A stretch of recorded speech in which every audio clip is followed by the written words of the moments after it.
Como decíamos, los dos grandes procesos del nacionalismo en el siglo XIX en Europa fueron la unificación italiana y la alemana. Los italianos eran una nación, un pueblo, pero muchos estados.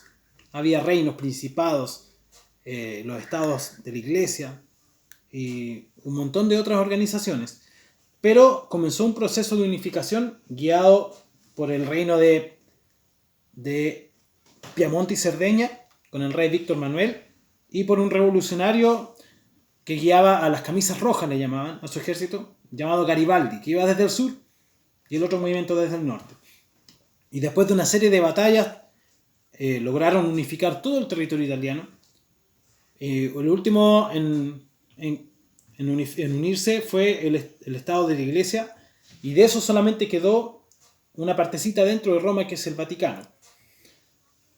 Este proceso sirvió de inspiración, además, para muchos otros movimientos nacionalistas en Europa y también en América. El segundo es el de la unificación alemana. Los alemanes, al igual que los italianos, tenían un idioma, una cultura, una etnia en común, pero también muchos reinos distintos.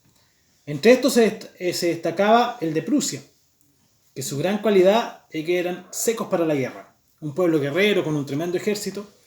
Es más, la indumentaria de los prusianos fue muy copiada en el mundo.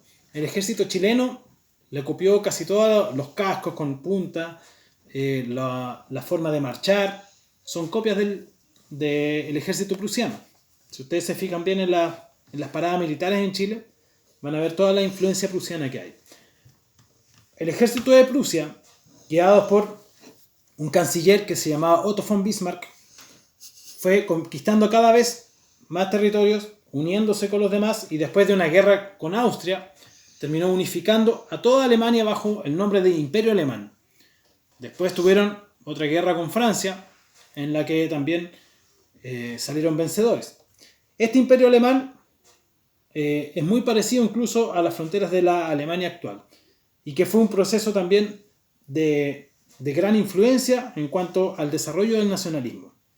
Si recapitulamos, podemos señalar que el liberalismo tuvo efectos, se podría decir, positivos y negativos.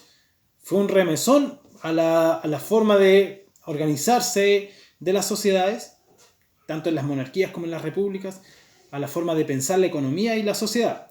La burguesía también tuvo un tremendo efecto en el crecimiento económico, aunque como lado negativo podríamos decir, también generó una tremenda desigualdad, que es una desigualdad creciente hasta la actualidad, donde podemos decir que los herederos de los burgueses, el 1% más rico de la población, tiene más del 50% de los recursos. Esta desigualdad ya había surgido en el siglo XIX. Y por último, el nacionalismo es un proceso que sigue llevándose a cabo hasta la actualidad, y muchas personas ignoran que es algo tan nuevo y que surgió en el siglo XIX, aun cuando sus efectos todavía los sigamos teniendo hasta ahora. Ese ha sido el resumen de las clases hasta el momento. Vamos a enviar a la brevedad también más actividades y más contenidos. Muchas gracias.